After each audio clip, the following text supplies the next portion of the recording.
And I realized I may be the only one who can tell this truth to the world, but I really cannot tell it in Hong Kong. Once I stand out, I will get disappeared. You know nothing.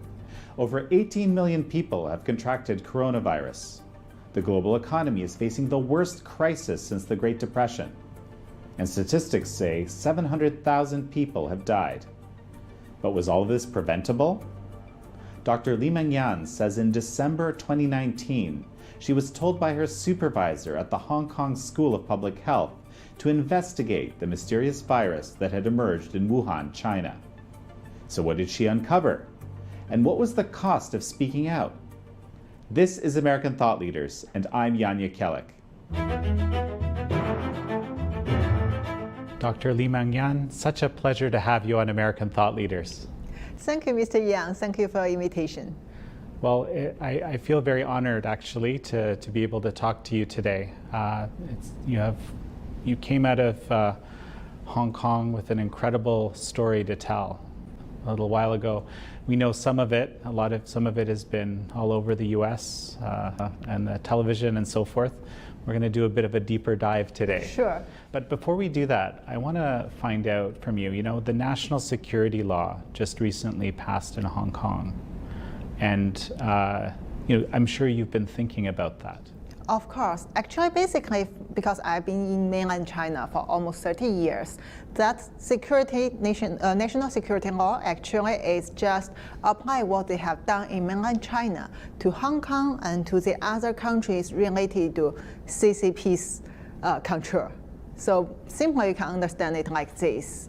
What it can be done is already have done in China. So with this national security law, because you were working at the university in Hong Kong, right? Yes. At the lab in Hong Kong. Yeah. Would that have changed anything in terms of what you were able to do? Actually, Hong Kong was a free-speaking country. You can tell the things, you can check the things, have your own opinion. But since a Chinese Communist Party bring Hong Kong back from UK, and after 20 years, they're hardworking. So Hong Kong become a less and less freedom place, especially since the last year, the Hong Kong movement. What we know, if you try to question the government, you try to question something very unfair, very injustice have been done by the Hong Kong government, CCP government, you will get punished or even get disappeared. It's like all happened to the other Hong Kong protesters, even without the name left, and your family will get threatened and no one dare to say this person existed. So that's the things now become worse because they use the law to show to the world that how powerful they are. And even you, I'm sure now if you take the Cathay Pacific airline and then you will be sent to somewhere and they want to question you because now you are doing something they don't like. Right, there's that article in the national security law that says even people that aren't in Hong Kong and aren't necessarily Chinese, they also are under its very ambiguous rules. Yes, exactly. So basically, if you tell something cannot pass their censorship, and you are in trouble. Yeah. So of course, we've mentioned this in a number of interviews before.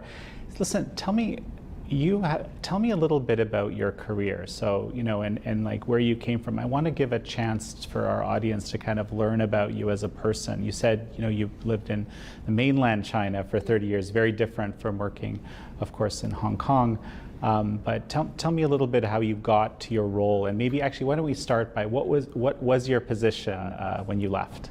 Okay, when I left the University of Hong Kong School of Public Health, I was a postdoc fellow there. So I have finished my medical study and obtained my MD degree in China and then moved to another university in Guangzhou to get my PhD in ophthalmology. And I was supposed to be the ophthalmology, a surgeon in China, but I want to pursue further research. So I moved to Hong Kong and changed my career to the School of Public Health, working on the virology, immunology, and vaccine development. And I've been in the WHO reference lab for 5 years, and I independently conduct the universal influenza vaccine project, and later after COVID-19 outbreak, except for my secret investigation representative of WHO, I also work on some other research related to clinical study and also the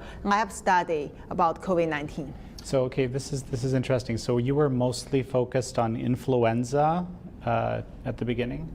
Yes, because my lab is a WHO influenza H5 reference lab, but we are also the K-state emergency disease lab for China government. And also we conduct the surveillance for the zoonotic virus all over the world, like the SARS. At that time, my lab was the top lab who do this study, and now still the top coronavirus lab in the world. It is the top coronavirologists like Professor Malik Paris, Professor Guan Yi, Professor Liu Peng, and even Dr. K.Y. Yuan also work for the University of Hong Kong. So these are all the group of people who study coronavirus since back to 2003 and later moved to MERS. And this is the second type of the coronavirus we know who gave people some kind of bad effect and affect our global health. And later we moved to the COVID-19.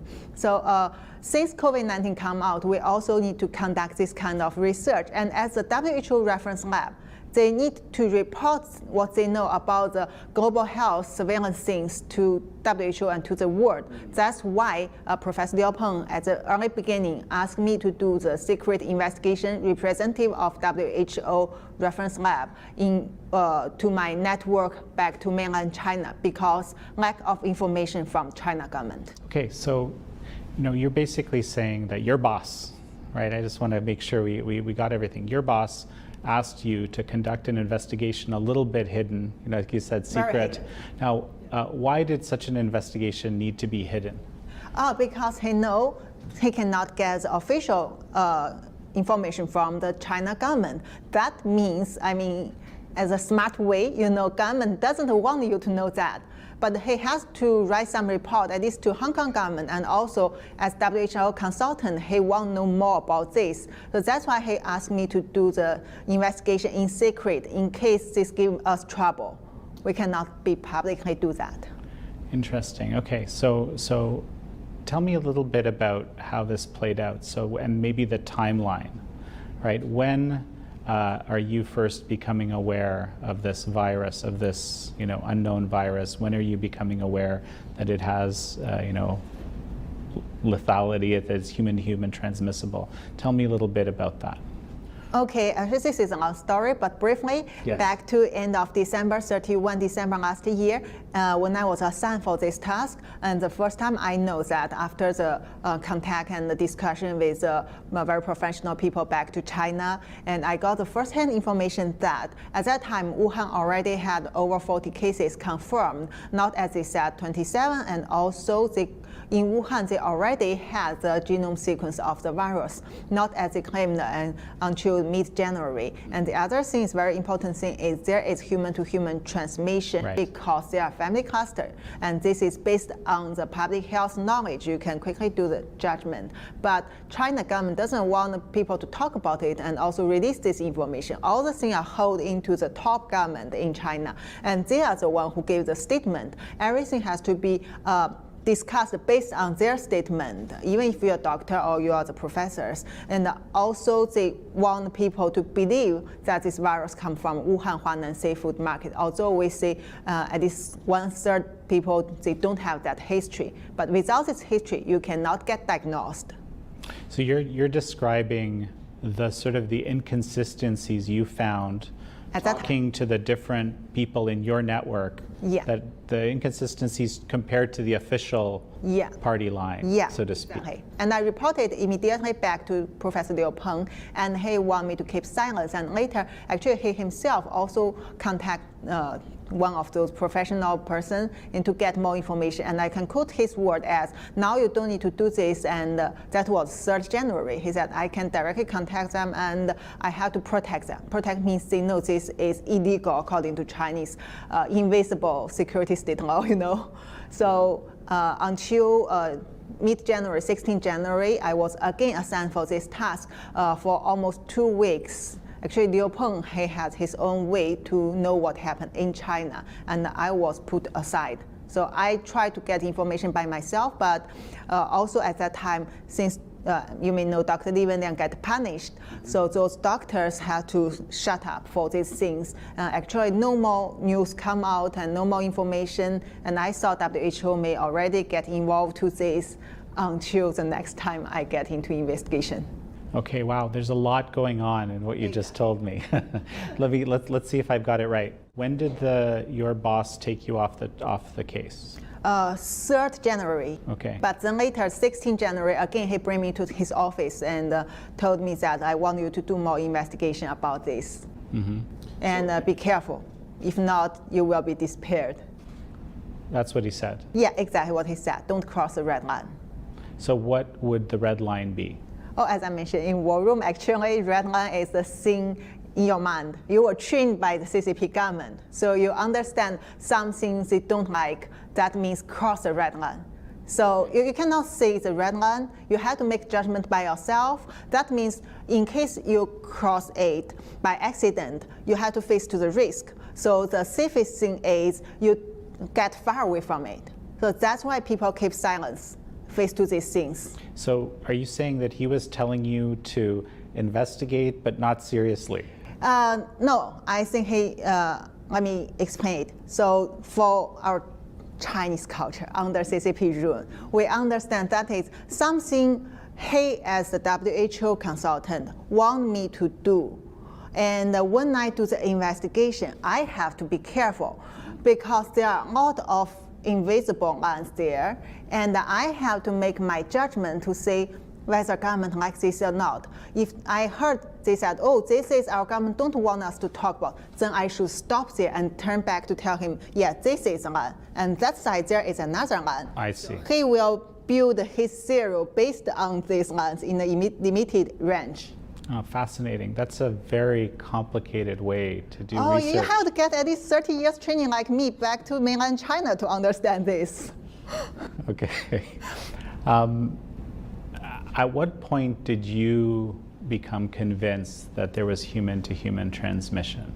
Early January, as I said. Mm-hmm. So from 31 December, I know Wuhan already knows that. And also our government tried to deliver this sample to Beijing to do further test. I mean, basically that means they can postpone the time to publish the result.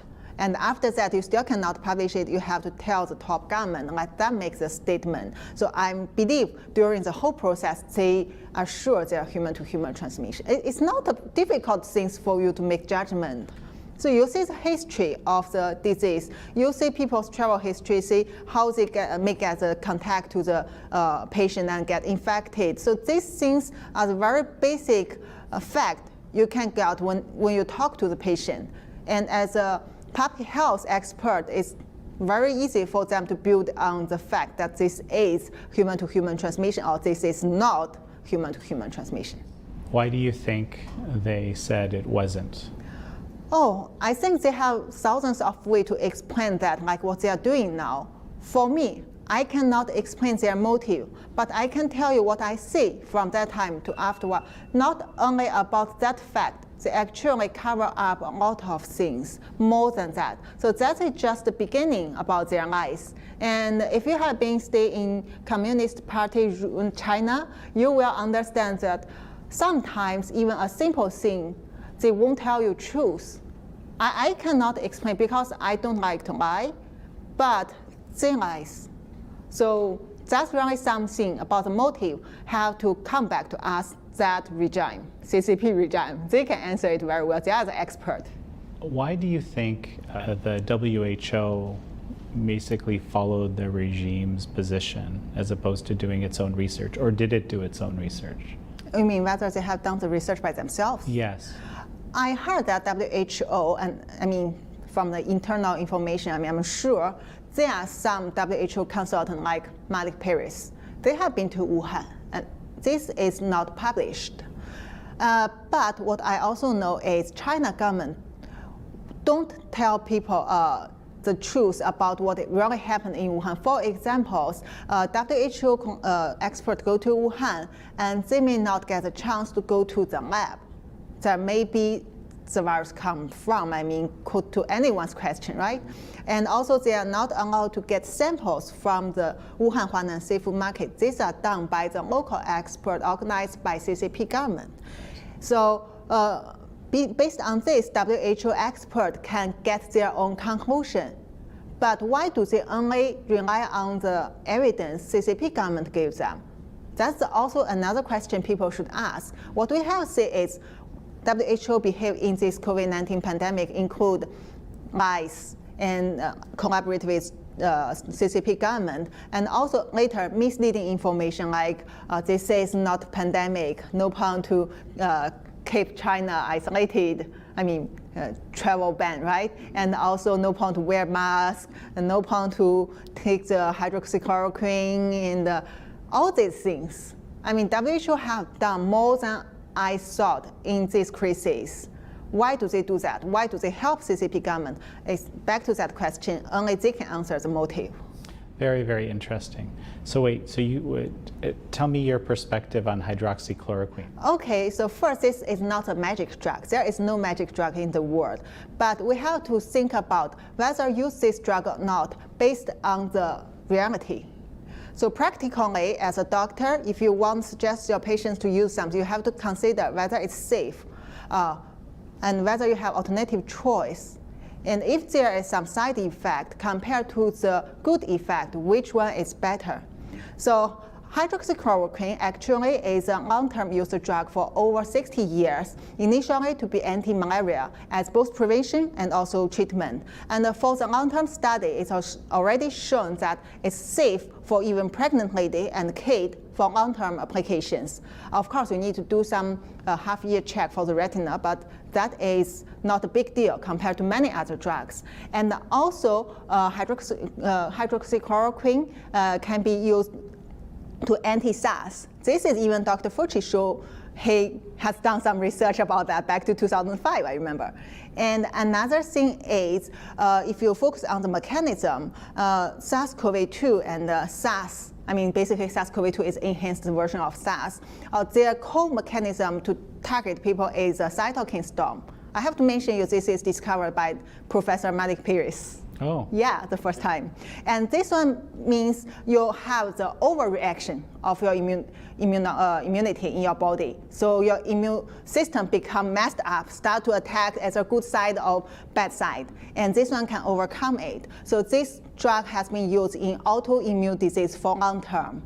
So based on the three facts I have confirmed, verified, I think at this moment, faced to the high mutant virus as SARS-CoV-2, and when we don't have the very effective vaccine, it takes time to do the study. So people has to get a good prevention for this high contagious virus. Then this drug can be applied to help you to get prevention and also help you to get treatment when you have this problem. Of course, we expect for the universal vaccine, the efficient vaccine, or even better drug to overcome this. But at this moment, also you can compare the doctors' clinical data. You will see the doctors' data who support the hydroxychloroquine, the quality is much better than those against the hydroxychloroquine ones. You will see the result by yourself. Okay. I want to talk a little bit about the statistics coming out of China and get your opinion, because in the US, you have a lot of media will take the official statistics on COVID-19 or CCP virus, as we call it, at the Epoch Times and some others we know. They will report those statistics as if they were fact. So, we have all these countries. China actually hasn't had such a big problem with coronavirus, according to the official statistics. The US is way ahead, both in deaths and cases and everything else. What's your opinion on this?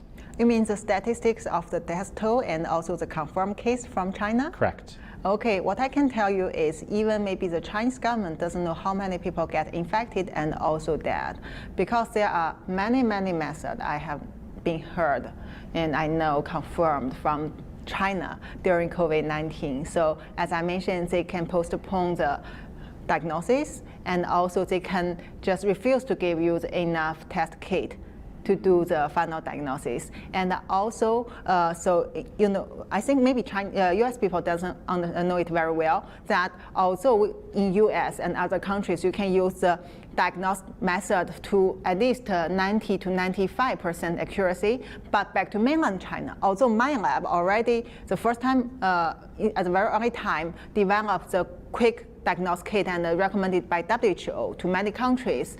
But in mainland China, they don't apply that. They just use their own one, and their own ones in many versions only have 20 to 30% accuracy, which doesn't mean 30% accuracy, you did 3 times test, you can get a good result. No, that means at least you have to do like 9 times or even 11 times, you get the real result. But remember, back to China, 2 times is the result confirmed. So you can imagine how many cases are ignored in such situation. And one more thing is maybe can make you understand it better. We even didn't have deaf people in Tiananmen event back to 1989, according to our government. Oh. I see. So, well, the big question is there, in your opinion, a political will to underreport, right? That's what the allegation. That's what the data that we've seen suggests, like the grossly underreporting. But that's why I want to get your perspective on that. Based on the diagnostic cases, what I know is definitely the real death rate is higher, much higher than what they reported, because as what we have studied in even influenza study, I mean, Chinese government use another way to judge the death cases.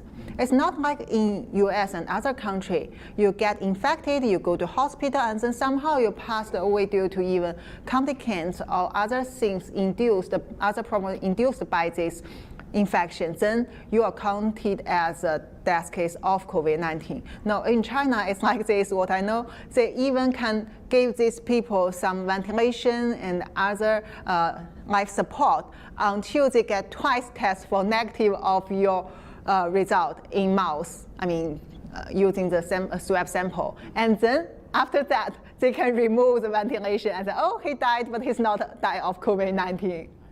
Do doctors in China know that there's been a kind of cover-up and the reporting is inconclusive around the coronavirus? Not only doctors, even the common people know, especially back to the early beginning. They know that they're in fair, especially before I review it through this media, the YouTube media, and our government has to change their statement to human transmission exists and claim there are more cases happen outside Wuhan. Before that, our government leaves those patients without result in the common ward in hospital, and doctors, patients' relatives has no any protection, and they are all in fear, and also government don't allow them to talk about it. And also later, when there are other measurements, like you cannot publish paper without censorship, the articles, and you cannot do some kind of treatment, you have to follow up the guidance, like using some kind of Chinese medicine they recommended. So these are all the things they know, but I have to say that not because they don't want to tell truth. I mean, there are some doctors and group of people, professional people, they really want to tell it. But consider the situation back to China, like you see the Hong Kong, the state security law, this kind of pressure, they have no way to tell it. And if they tell it, they have to face to huge loss in their life. You cannot expect everyone try to do such things that take a lot of courage. So they know it, and many people, more people as you saw, know it, but they cannot even talk it in public. Well, okay, so tell me, why did you decide to go public with this, knowing the risk? Okay, because I have been sent twice for this investigation, and back to mid-January when I did the second investigation, I realized the real situation is worse than I thought, and no action from WHO to CCP government to overcome this. So at that time, 17 January, when I see these things, I decide to tell it through my own way. I had to find a way to tell the world, I mean, at least to let our government understand there's huge pressure from outside. You have to do some action. I mean, not suspend the research from overseas expert. Instead, you should let people go to Wuhan to know what happened, because that is a Chinese New Year time and huge millions of people do the transportation through Wuhan. That is big center. So it will make the, outbreak soon. But I know I cannot rely on my supervisor and government. So I think I have to tell it through the only media I trust from Mr. Lu De. And at that time, I know I will face to the life threatened. And as the other Hong Kong protesters or other people who try to tell truth in China, I can be disappeared at any time without even any evidence. But I also cannot face to the fact in the future when I see the outbreak come out, people suffer from this and things still cover up, but I didn't tell the truth at that time. I cannot face to that. I won't forgive myself. And also I realize if at that time I don't tell the truth, that means I lose my capacity to tell the truth in my life. So that's why I decided to deliver the message to Mr. Lu. At least before I get disappeared, I want someone else can deliver the message out. And that's incredible and very courageous. Thank you. Briefly, tell me, what happened after this and how it is that you ended up coming to the United States. Oh, after this, several hours after Lu De's show played on 19 January this year, our government quickly got response because they know someone released the real information. So after 4 hours, the confirmed cases number from 60 jumped to 198 triple times. And also the next day they confirmed that there are other cases happening in Guangzhou, in Shanghai, outside of Wuhan. And then they admit human-to-human transmission exists. Also, Chairman Xi issued the statement, the first statement in 2020 to update the level of SARS-CoV-2 into the similar infectious disease as SARS. And later, 3 days later, Wuhan got locked down. After that, because there are more lies coming out of my expectation, and they didn't do real efficient measurement to control this outbreak, so I become very angry and also disappointed to my government. I already have been to this investigation, so I think I know more than other people. I realized it at the time. I keep working with Mr. Lu De and deliver my message through his platform to tell people, for example, like what happened in the hospital, how the government censored the study about COVID-19, like this. And my government understands that they definitely going back to trace the source for Mr. Lu De. So back in the middle of April, Mr. Lu De told me that I'm in danger. And also at that time, I realized that English-speaking country and Chinese-speaking country are totally isolated. Our message was efficiently delivered to our audience in Chinese. But overseas, when people face to this pandemic, they are misled by WHO and the Chinese government. They don't understand what happened. And I realized I may be the only one who can tell this truth to the world. But I really cannot tell it in Hong Kong. Once I stand out, I will get disappeared. You know nothing. So at that time, Mr. Lu De and the other organization who help the people when they get persecution from China government, they helped me to escape from Hong Kong. And I took the flight just after several hours when I left. The Hong Kong policeman immediately know it. The University of Hong Kong, from the Vice Chancellor Prof. Zhang Xiang, they organized alumni and student staff to search me, to get all my information. And some people from my friend group work with the Hong Kong government or the policemen. They told all my friends, even middle school friends back to China, that I have no privacy. They have to tell the policeman all the details they know about me, especially related to COVID-19 things, because I'm involved into the criminal case, and they have to take responsibility for hiding anything related to me. And for back to my parents, just the same day, when I'm still on the flight, the Hong Kong government informed the National Ministry of State Security in Beijing, and then they sent people to Qingdao, my hometown, to my home and treat my family. My parents were I have to say, brainwashed, and they obedient, collaborate with them, thought I'm lying, and I did something harm the security of my beloved homeland. And also, from the middle of May, even before I come to the public, our government started to spread a lot of rumors to attack me. They gave the fake Facebook account using my profile, and they spread the rumors on Twitter, use cyber military, and also on Reddit, on YouTube, and they ruin my reputation and try to describe me as someone who is poor and do nothing, incapable, and they want to get money and green card from US. And also, although I have a Nature paper as co-first author, they just describe me as a hamster keeper in Hong Kong.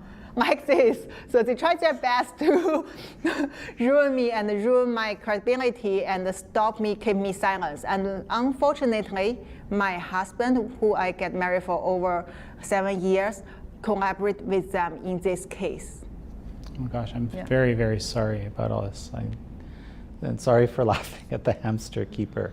We know you were quite a bit more than a hamster keeper. I know that we just got a message that we have to finish up urgently, but any final words before we do? I think everyone deserves to know the truth, and everyone get involved, your health, your economic, your life. So we should come back to the one who initiated this outbreak, I mean CCP government, ask them to be accountable. Thank you very much. Such a pleasure to have you on, and the best of luck.